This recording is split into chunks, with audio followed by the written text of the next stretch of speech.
All right, I think we can get started. So welcome everybody. Thanks for joining us today.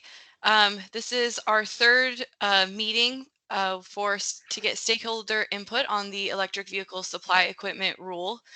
Today we're going to be talking about establishing fees and reporting requirements. My name is Amy Clow and I'm the Quarantine and Rules Coordinator for the Plant Protection Division. Joining me today is Tim Elliott, who deals with motor fuel quality and enforcement with the Weights and Measures program, and Glorianne Robinson, who is the agency rules coordinator. Next slide.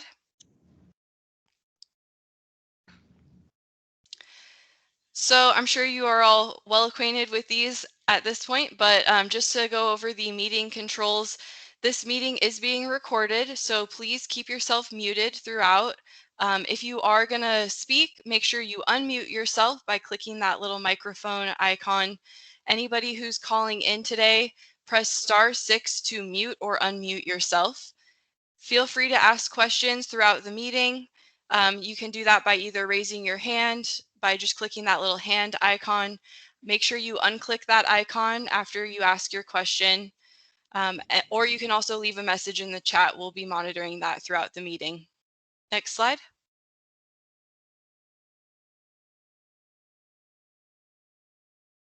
All right, Tim, I'm going to hand it over to you. All right, thank you. Good morning, everyone. Just a heads up, I'm at the Western Weights and Measures annual meeting right now, and our Wi-Fi at the hotel has been a little spotty on and off. So if for some reason I drop off, just give me a minute and I'll jump on my phone if I can't get it working again on the computer. So just a heads up on that. And then also on input, I know I've heard a couple people concerned about the short time on turnaround that we're requesting on the input. We do realize that. Go ahead and give us your input at any time. The timeframes you're putting there is more of if we could try to incorporate that if needed into these meetings, if there's a topic that we missed or a suggestion that we could add for discussion. But by all means, send us your input even after the meeting, even if you've already given us input and there's some other stuff you want to provide. We want as much input as we can. The written input's nice to have that to look through besides just the meetings. But at the same time, during the meeting, if you've supplied input, if you can go ahead and still bring that out so we can discuss it as a community here, and just so we can have a better topic of discussion while we're doing this, so we can get a full discussion on it. So today, what we'll be discussing is we have the NREL reporting. So we'll go through the three parts of the statute on that, which is who reports to NREL, what is required to be reported, and then we have the option for additional requirements. And then we'll cover the fees. Since we really don't know how much, there's a lot of variables still in that, we'll basically cover the purpose of the fees. As you can see, we have the fee set in statute, additional fee authority, what's covered by the fees. That way you can kind of see where we're coming from, other considerations that there are, and then we have some really rough estimated mock-up numbers to kind of just give you an idea of kind of what we're up against. And then also today we're going to discuss Handbook 130 and about adopting that and kind of what's in Handbook 130. And that's from the National Institute of Specifications or Science and Technology, who publishes the handbook for the National Conference of Weights and Measures. All right, go to the next slide. So general thoughts and goals as we're going through this, as we always go over, we're looking at kind of the big picture. What are we trying to solve on these things? And then after trying to figure out what our end goal is, we like ideas on that, any ideas you have on how to actually achieve those. And then we also, during that, we want to know, how this is affecting you guys for all stakeholders, every which way. We need to know kind of all this information so we can make the best decisions that kind of weigh and balance everything for you guys, so we get the best benefit we can out of this process and the rules that are made in the end. All right, next slide. All right, for NREL, so this section applies to all the service providers that operate one or more publicly available level 2 or direct current fast chargers in Washington. If the service provider also operates EVSEs that is not available to the public, this requirement for this section applies only to the service providers publicly available level 2 and DC fast chargers that are installed in Washington. So basically it's just saying if you have a charger that's available to the public, then you need to report on it. Next slide. Second part, by January 2023, service providers must report inventory and payment method information to the National Renewable Energy Laboratory. From here on out, I'll refer to them as NREL because it's a lot quicker. Alternative Fuels Data Center. The information must be reported at a minimal annually and must include, but not limited to, the service provider's information, the inventory of both active and retired, decommissioned, or removed service equipment in the state of Washington, and then the supply equipment's payment method information. All right, next slide. So the last part of that, the department may adopt additional reporting requirements to support compliance with Chapter 23 or 238 laws of 2021, and that's, I believe, is this act. So the discussion is kind of, is there any additional requirements that we should be considering? Below that, that's the 3 requirements that are currently required as stated in the statute from the last section that I read. So I know California has a whole bunch of requirements right now for reporting. So one thing we're considering is, do we kind of adopt the same reporting form essentially for California and just do it annually, or just kind of want the thoughts about that? I know we don't want to have reporting that's ominous that we're not going to use. We want to make sure it's useful, but at the same time, if you guys can if you're already doing it in California and it's easy enough just to use that same form, or if there's other thoughts, we want to hear your thoughts on this.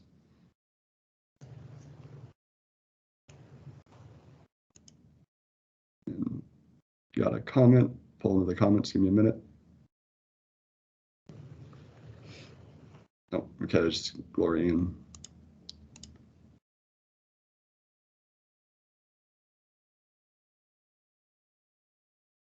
Justin?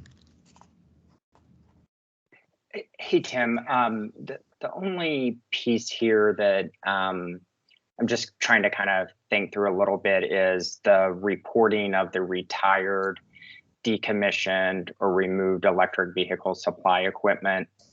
Hopefully, we don't have too much of that happening. But I'm just thinking through that.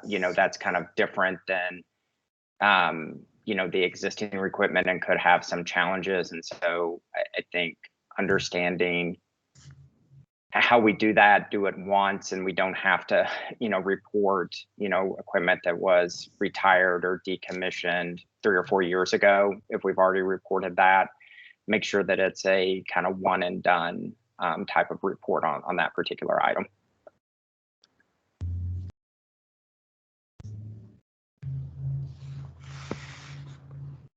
Okay, any other comments? Questions?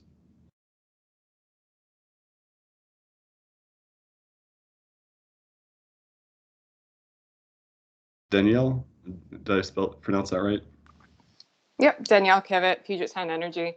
I'm not super familiar with California's reporting standards. It's my understanding that as a utility, we would need to provide this reporting as well. So I can't speak to if we'd be able to do the California reporting, since it's not something that we do currently.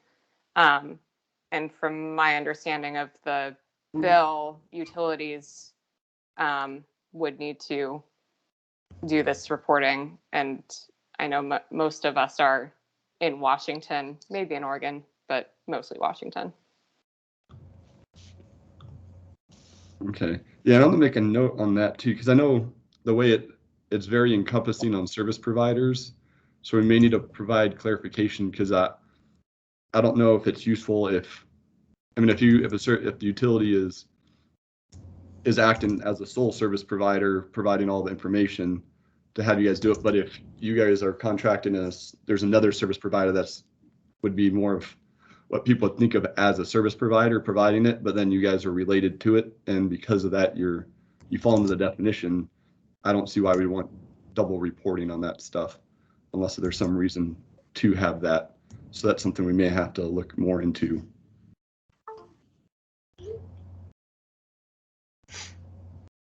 Michael? Thanks, Tim. Michael Krauthammer with the Alliance for Transportation Electrification.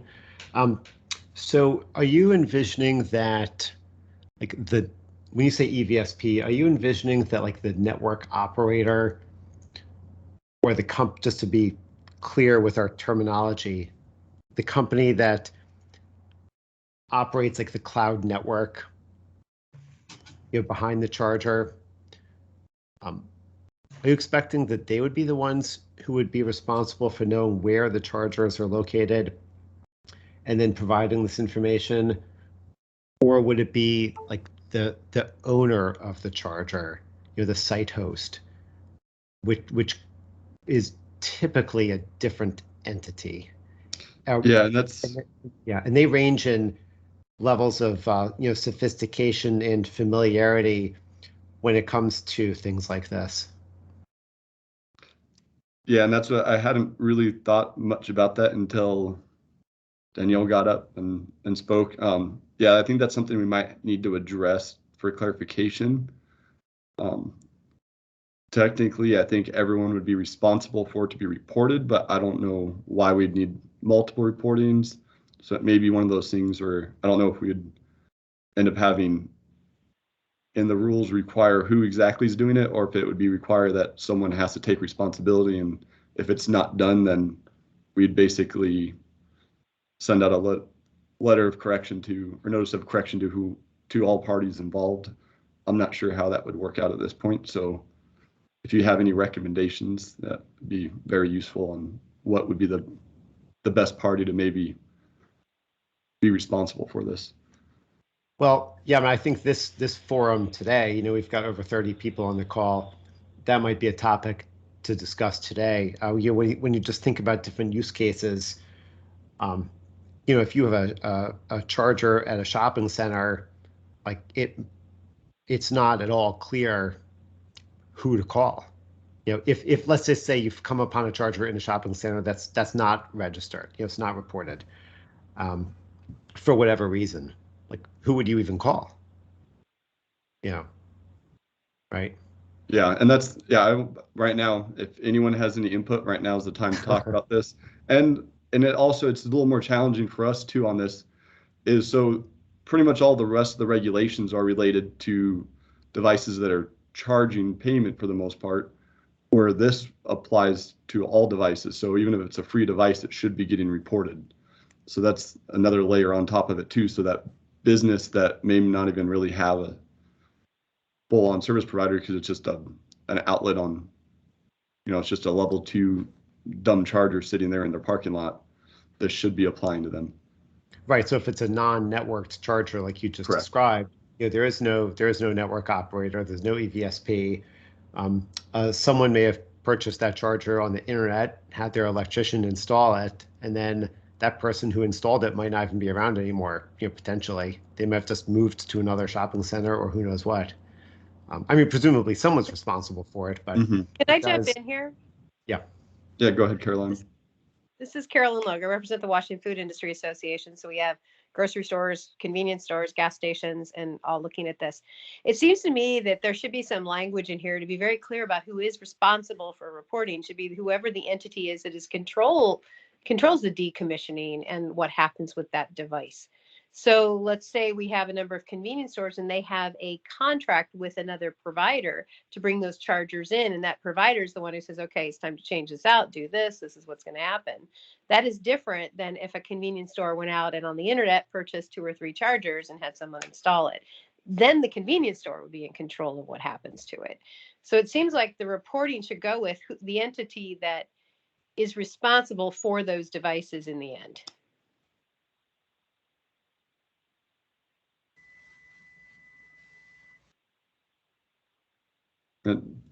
Justin? I would just say I completely agree with Danielle. I think you need multiple pathways here for somebody to report this. I think the person who is registering it is oftentimes going to be responsible for I think the reporting, just kind of from a tracking mechanism.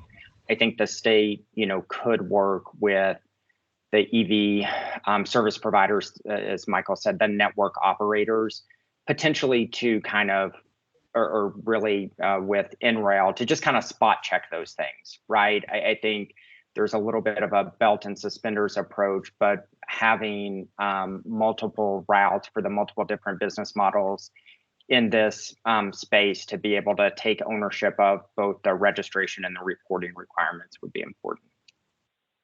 All right, thank you. And we had a comment from Matt Babbitts. Would decommission requirements be retroactive to units retired before 2023? That's a good question. I think that we'll probably have to address how kind of going back to the question from Justin of, is it a one and done or is it continual, or how that works, and then how far back that needs to go. I would assume it's probably one and done, and to some extent, I'm not sure when we'd go back on retired units. But yeah, that's something we'll definitely have to address. One thing on this topic, I'll just admit that we haven't spent a whole lot of time thinking about this because some of the other topics seem like they're a lot more complicated, but this one's maybe a little more complicated than we're thinking because we hadn't really thought about it much. Go back to participants.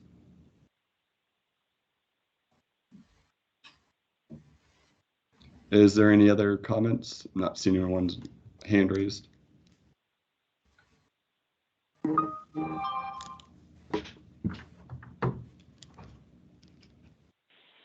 This is Annabelle with the Northwest Energy Coalition. Are you able to hear me?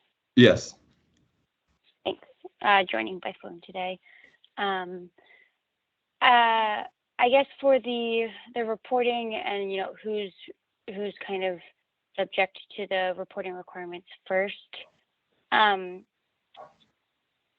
believe the definition for an electric vehicle service provider in this bill kind of has a bit of a hierarchy in that it's basically an entity may designate someone to act as the electric vehicle service provider. And so I do feel like it maybe makes sense to have the network operator kind of like first in line to be the for the purposes of reporting.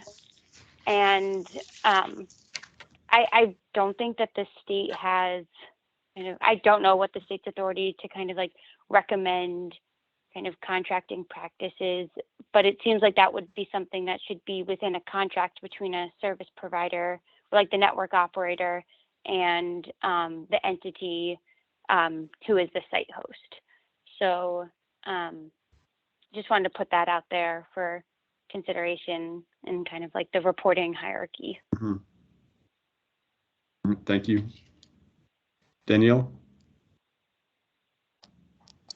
Yeah, I was also just going to call out that electric vehicle service providers is defined in the bill, and that state agencies and electric utilities are specifically called out as electric vehicle service providers.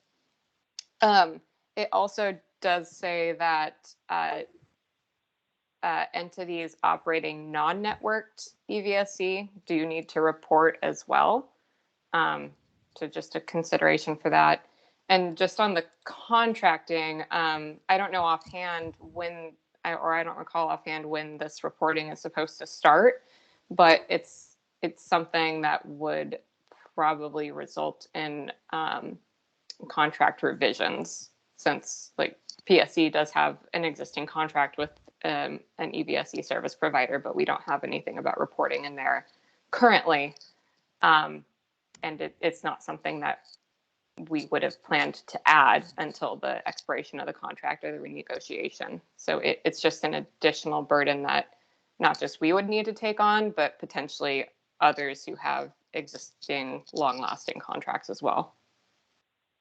Okay. Yeah, and it starts, I believe it was January 1st, 2023. Yeah, and for example, our current contract goes through 2025. So it's something that we would need to negotiate, and I'm sure others are dealing with the same situation.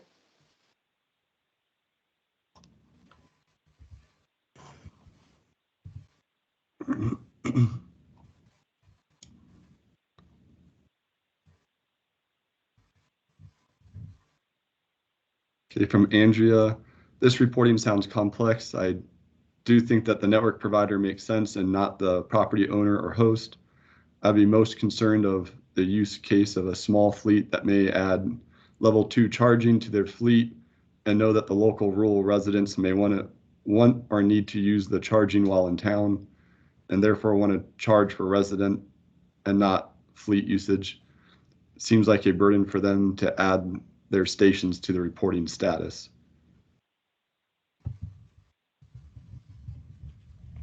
This is Annabelle. Again, curious if ag sees space to kind of adopt different rules for non-networked chargers that are offering charging to the public for free, and so differentiating between the two and having different reporting requirements. Yeah, that's a good Especially point. considering they have no payment methods. So. Yeah, to have, like, basically if it was kept more basic for the non-networked versus the networked. Yeah, basically just probably reporting the location and hours of, that the public can access it. Hey, Tim, this is Glorianne. Yes. Since the reporting of the electrical vehicle supply equipment payment method information is actually listed in the statute as one of the requirements, we don't have the ability to not make that a requirement for the folks that are not accepting payments. They would still have to state that because it's listed in the statute as a requirement. Yeah, they would have to still, all A, B, and C have to report that. I think more Annabelle, get me if I'm wrong, Annabelle, is more of if we add any additional requirements that essentially not to have, like the non-networked free chargers have to report any additional information. Yes, that's correct. Thanks, Tim. Any other discussion or questions on this?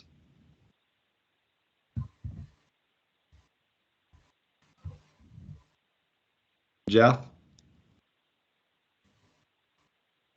Hi, good morning. Dylan Jaff on behalf of the Electric Vehicle Charging Association.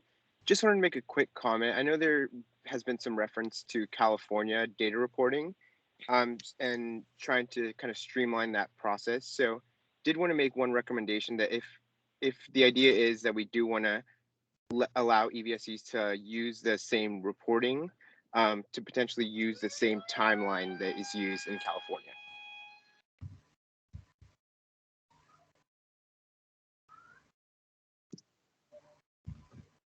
Okay.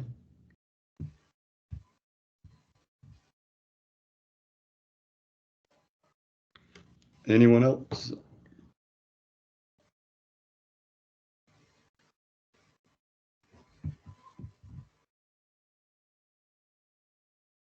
Okay, not seeing anything else. I'm going to go ahead and move on and go to the next slide.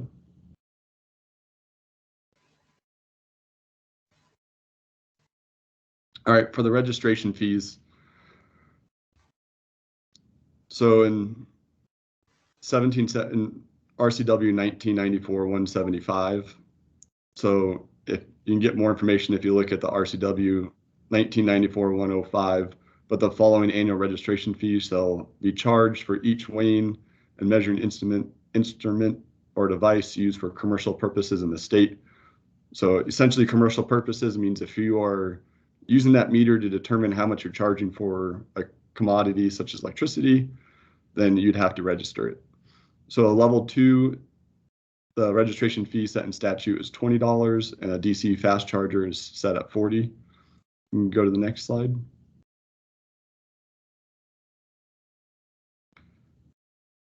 And then still pursuant of 1994, 015, a reasonable registration fee for EVSEs, in addition to the fees established in subsection 1, which is what I just covered, of this section, may be established through rulemaking to cover the remaining costs associated with enforcing this chapter on EVSEs.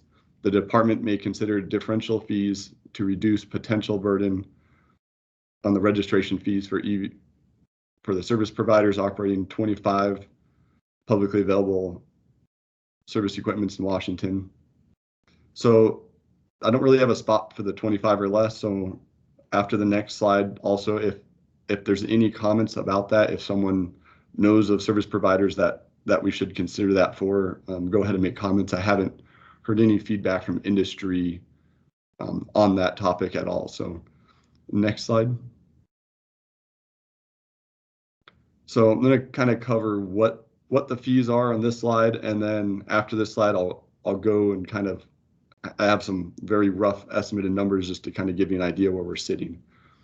So fee for service, what does fee for service mean?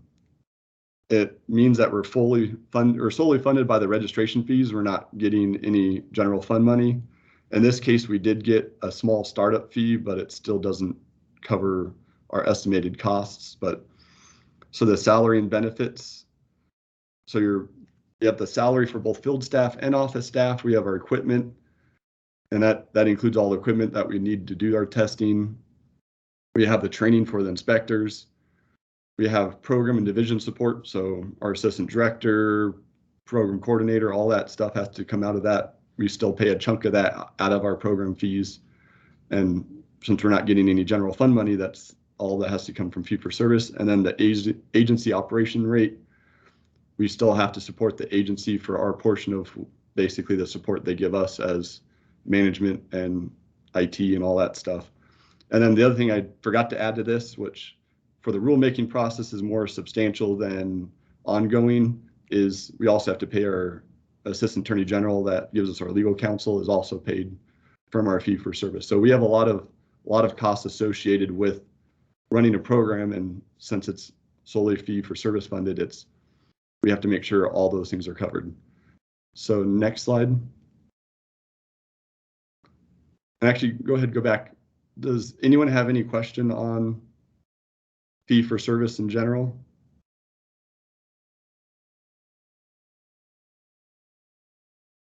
All right, go ahead, go to the next slide. So on that is we have, when we're going to determine how much we need to charge, there's a couple things that we're going to have to consider when we start determining the additional fee. Is we have our fixed fees. So administrative costs are relatively fixed. Like if we have whatever administration we have in the office, for the most part, unless if all of a sudden, we have exponential growth and it's just crazy and we have to have another person. But for the most part, the administrative costs are relatively fixed because you just have that person in there. The variable cost is those related to the inspections. So the more devices we have, that's more inspections we'll have to do. So that would add more time, whatever FTE that's determined to be covering the devices, we'll have to increase our employee FTE time. And then also with that, we'll have more equipment that we'll have to purchase, more training we'll have to be doing. So there's all that stuff that gets kind of covered. So as the number of devices increase, some of our costs will stay the same. So the share that each device has to pay for that would decrease, but then the variable costs essentially would stay relatively the same. Then we have the registration fee. So right now in statute, we have the $20 and the $40 that's set in statute, but then we'll also have to cover the cost of essentially all the rulemaking that we're doing now and the administrative cost, and there'll be some inspection stuff related with that. So we have those costs that we'll have to take into account. And then once we get around to adopting Handbook 44 and doing accuracy testing, that will be another set of additional costs that will be adding more inspector time and the equipment associated with that. So right now, the way I see it happening, we'll probably have to do a two-stage implementation of the fees. Annabelle? Thanks. It's helpful, Tim.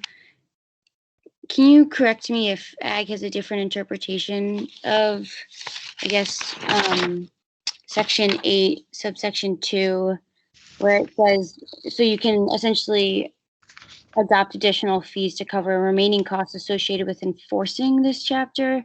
So I guess I wasn't under the impression that the fees could cover the cost of the rulemaking, and that's what the general fund appropriations were for. But please correct me if you have a different interpretation.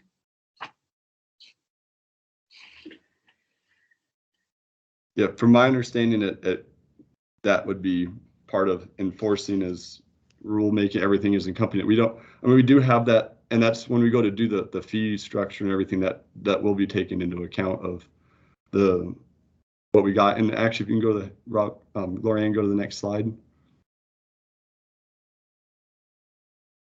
So I'm going to come back kind of that question, Annabelle, to kind of go through some of our numbers just to lay it out, and then I'll kind of follow back around with that.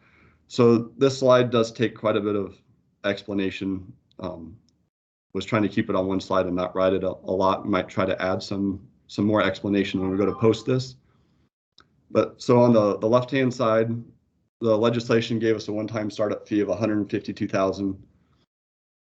And then the registration fees were 40 and 20. So these numbers, I do not certify their accuracy one bit. I pulled these from EV Atlas Hub. I used them because it was the only source I could find that I could filter out by the state. All the other ones were based off address. So I couldn't look at just Washington State. So there's just shy of 700 DC fast chargers when I pulled numbers. There's a little bit over 3,000 level 2, but I went on the high side, just estimating of what, because those included both networked and non-networked chargers. And there's some of those were, well, I think they actually were networked, but I know driving around Olympia and looking at, there's a lot of network chargers that are still free, that are on state property and some other areas. So I just took a rough estimate of 2,500 level 2. So registration, if everyone registered them this year, we'd get $88,000 from registration this year, which I'm very optimistic that, or very likely that won't happen, but if it did. So combined, if you're on the right-hand side, that's 152 plus 88 plus 88 for the biennium, it's 328,000. Our estimated fiscal note estimate for that biennium is 369. So that's already short, and the shorter we are on the registration, the shorter we are on there. So I'll stop there for a minute on this slide and kind of answer the question from Annabelle. So with the startup fee, that startup fee, I'm not sure if it will even fully cover our costs of rulemaking and everything else by the time we're done going through the rulemaking process between paying our salaries, AAG, and any of the other expenses that we have. Because it's the agency support, so it's not just a direct fee. There's a lot of other fees and costs associated with that. And then going on for the future, so especially as we're trying to set fees, we don't want to have to keep changing fees on industry. We'd prefer to try to set a fee that would, go out several years at a time. I know legislation that try to like to go, anywhere from 4 to 10 years out on it. To kind of just have some stability so industry knows what to expect and what to plan for. So just kind of looking at 23, 25 budget biennium. So the estimate on that for the fiscal note was 331. And I just took the 88,000 and added 20% for the first year. So just estimating, say, a 20% increase, which I have no basis for that calculation. That was just sounded like a good number for just to kind of give you an idea. And then for the second year, I added another 20% to the original, to the 120% from the 105. So at that, we're at $232 or $232,000 for our estimated fees paid if we just use the statutory fee, but our estimated cost would be $331,000. So it's only about 70% of that. But if we don't have nearly that number of devices, then we're that much more shorter from actually hitting the estimate cost of running the program for the EVSE section. Is there any questions? You got Caroline? Yeah, just a quick question on fee setting. A lot of times in other rules like this, there's an opportunity built into the actual rule to have kind of a fee review process before fees automatically go up. And I don't know if you guys have considered that or not.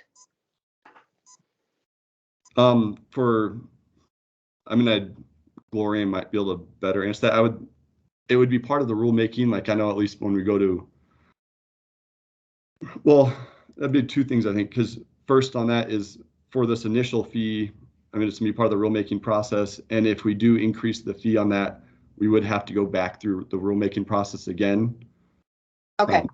Okay. So it's not, we wouldn't just drop it. And there is, trying to think on, I know on that section there's not, but we are supposed to do a review on the process for our general. There is like in the statute, not EV related, but in that section that they actually, because we went so long, the last time we increased fees, right, statute was 11 years. So we have that. So, and I foresee once we kind of get this established, I would kind of expect that section 2 would eventually go away and it would all be statutory. It's just there's so many unknown variables on this that we couldn't really give a good number. We'd have to go super high, and that's not really responsible for stakeholders to be paying a really high fee because we didn't know, or it's just figured this was kind of the best way to be able to cover our costs, get everything figured out, and then kind of go from there.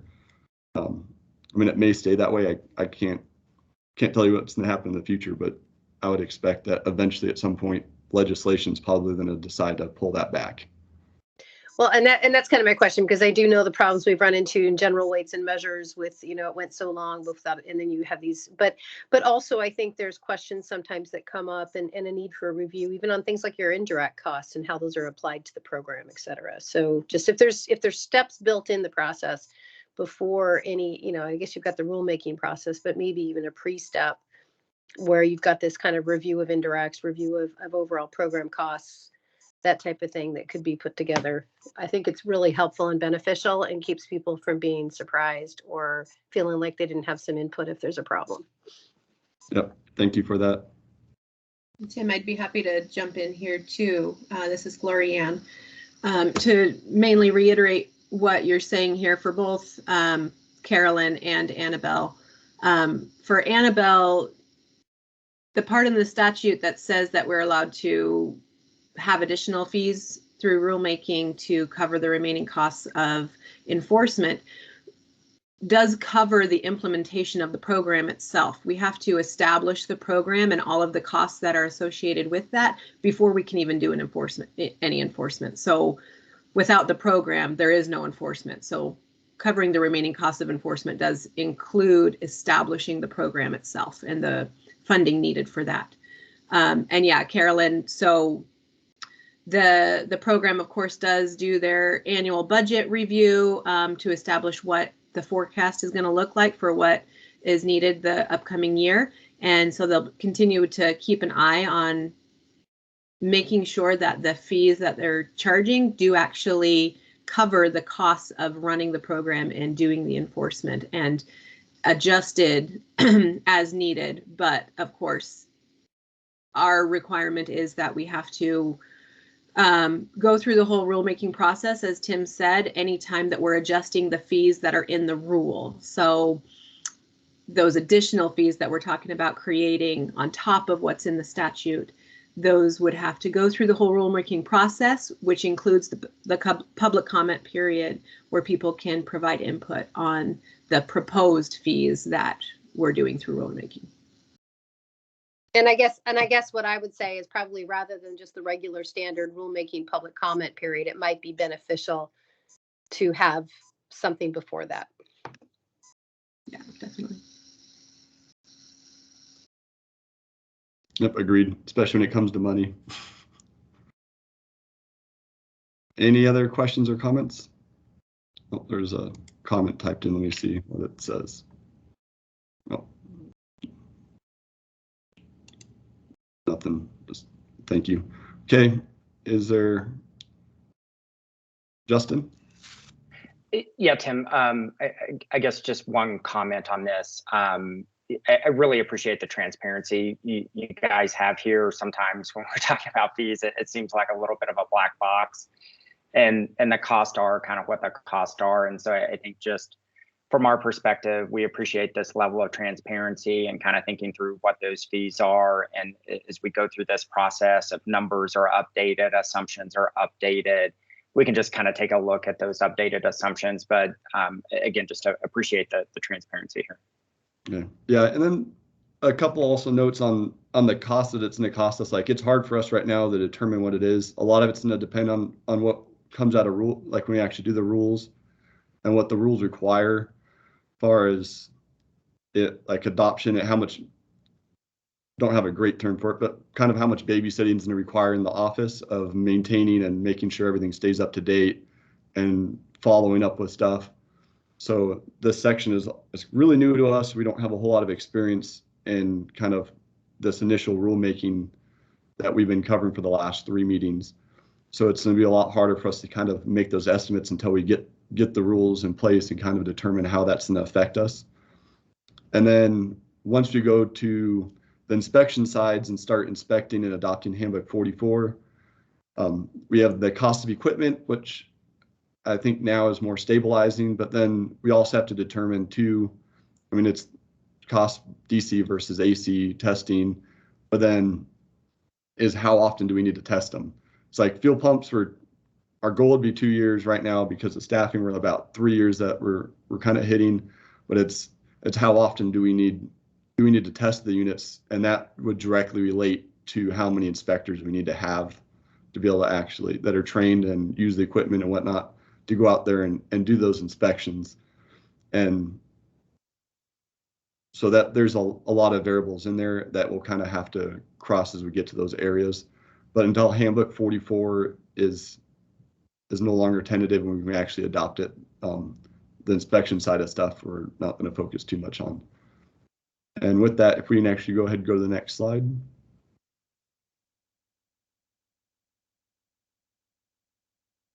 So the other section, and I'm sorry that we didn't include this in the notes, kind of forgot about adding that for any input. So if you guys have any input on this, go ahead, send us your recommendations on this after the meeting. I want to talk about it here is, so Handbook 130 is more, its method of sale is what's in there. So this is not the technical aspect of the accuracy that's in Handbook 44 from NIST. What Handbook 130 covers is there's basic definitions that they are a little bit different than what the definitions we have in our statute, but it covers the same equipment, basically explains what the service equipment is, and then also the rate of charge, a variable rate and fixed rate of charge, kind of goes to that. And then we have method of sale, which is about the only thing that directly correlates to what we have. It uses different language, but it essentially requires the same thing of that electricity has to be sold by the kilowatt hour or the megajoule, and not essentially not selling it by time, which is already in our statute. And then you also have the retail electric vehicle service equipment labeling.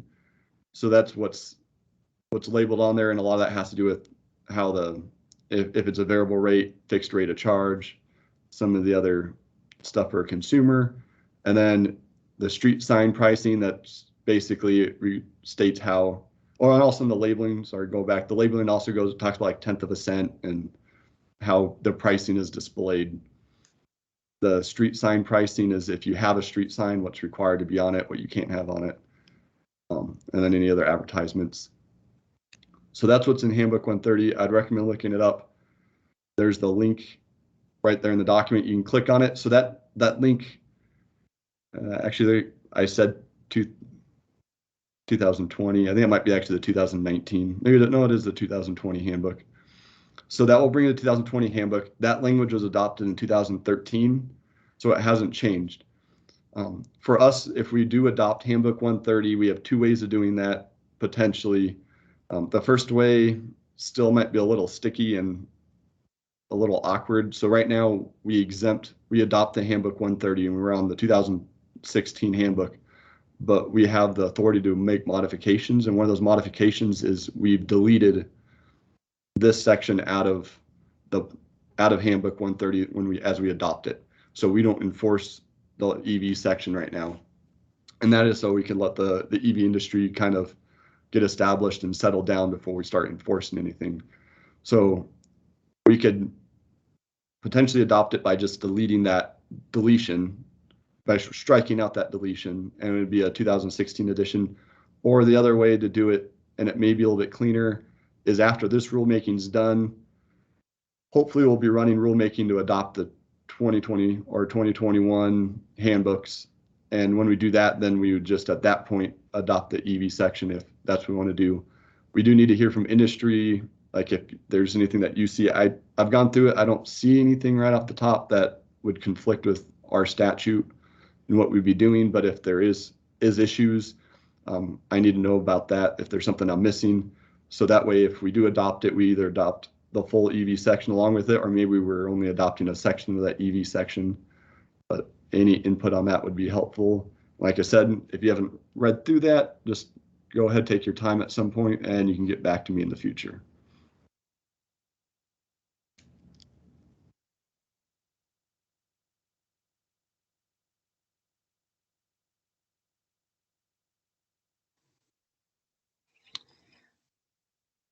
This is Annabelle with the Northwest Energy Coalition. I think we'd like to see Handbook 130 adopted, all of these sections, so the definitions, method of sale, and through the street sign prices adopted. It's our understanding that there has to be a delay in enforcement for it until 2024. So I guess I don't totally see an issue with adopting it in the next round of kind of weights and measures updates, but would want to make sure that it was a comprehensive, like all of Handbook 130 was adopted to the fullest extent possible. And that kind of maybe the stakeholder list was notified if you choose to do that within kind of the entire like update process rather than within this rulemaking. Okay. Yep. Yeah, and when we do rulemaking, is when we adopt the handbooks, at least in the past, we go to all our lists we have, and we send out notifications to everyone that might be affected by it. It's hard for us to keep track of everything that's happening, so sometimes, like just example, there's at one point there's an issue with dog treats and chews that was in the handbooks that conflicted with other state laws. So and there's no way we would have known about that unless if industry let us know. So. Okay, that sounds good. Yeah, I think keeping stakeholders updated, like you said, you typically do, and adopting Handbook 130 basically at the earliest convenience for the Department of Ag would be, my recommendation. So. Okay. Any other comments?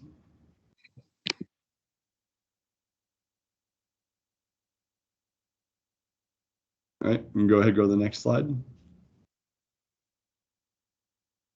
So the device registrations, one thing I wanted to clarify, I kind of forgot. So technically device registrations, you're supposed to renew, and this is a little different because it was added, so I'm not sure exactly how it falls in, but the way the statute reads is that you are required to, to have your devices registered when you renew your business license or apply for a new one.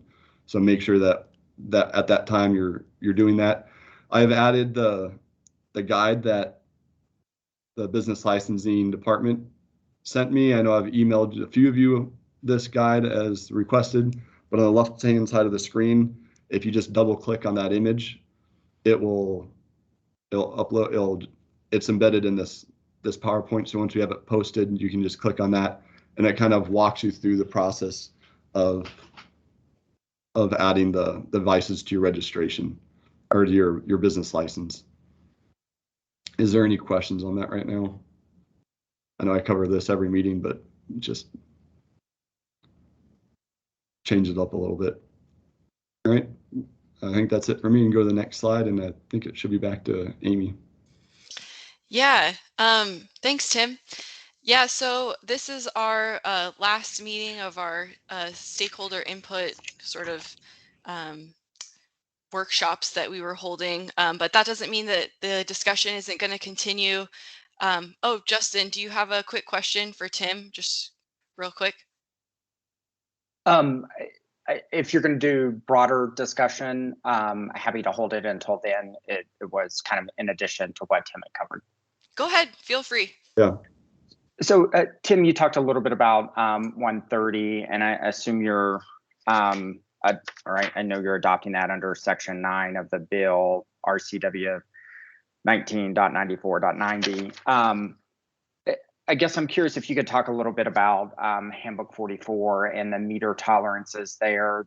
There's language in that section requiring, that rules adopted, must meet those sorts of tolerances, as well as the bill itself puts fees in there for Handbook 44. So I think our read of the bill was that it was intentionally designed to have a discussion and look forward to adopting those meter tolerances and specifications. Yeah, so right now the Handbook 44 is tentative code, so it's not enforceable. So I don't believe it's exempted in our rulemaking, but it's automatically exempted because it's tentative and it's non-enforceable.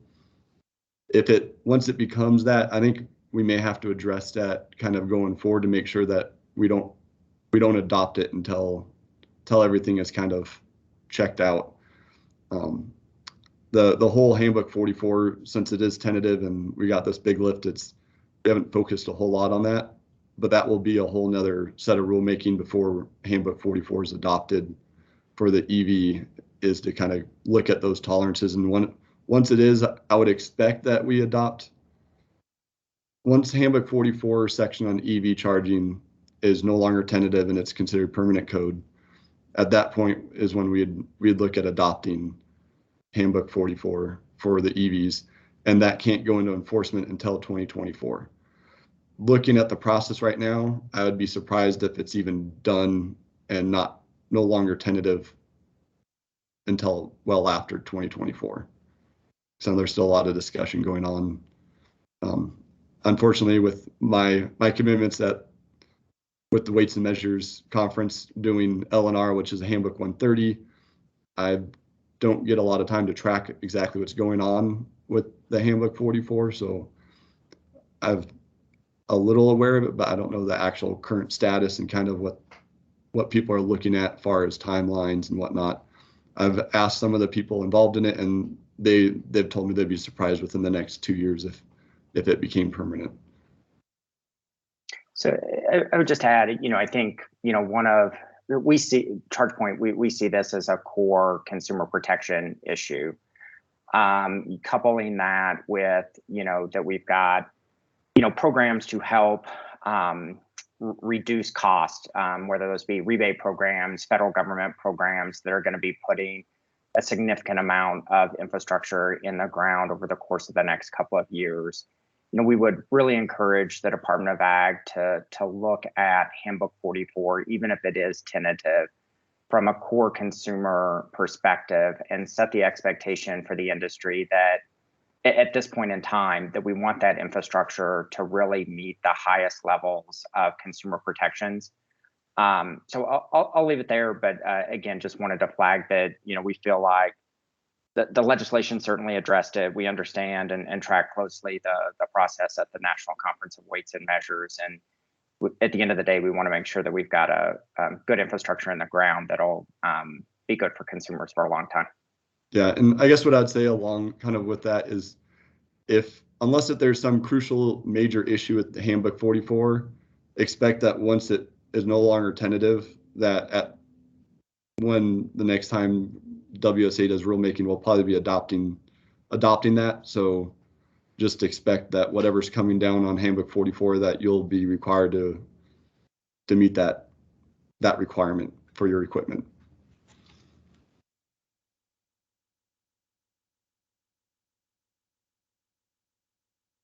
Okay, any other last questions for Tim?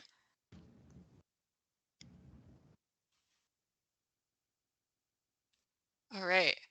Okay, so yeah, so just quickly wanted to let you guys know that as we sort of work through this rulemaking process, we're going to continue requesting input and hopefully, you know, kind of engaging you guys in a discussion about these various aspects of the rule. We'll be sharing draft versions of the rule language and asking for your input on those as we develop them. And we'll also be requesting, you know, data and other information as we start to kind of dive into the small business economic impact statement aspect of the rule change. We'll be continuing to update our website, so make sure you keep an eye on that, and we'll be continuing to send out emails and updates to everyone. So this presentation should be posted on the website in the next few days. And I'll also either post or send out a PDF version of this so that you guys can click on the different links and stuff that were in the presentation. Next slide.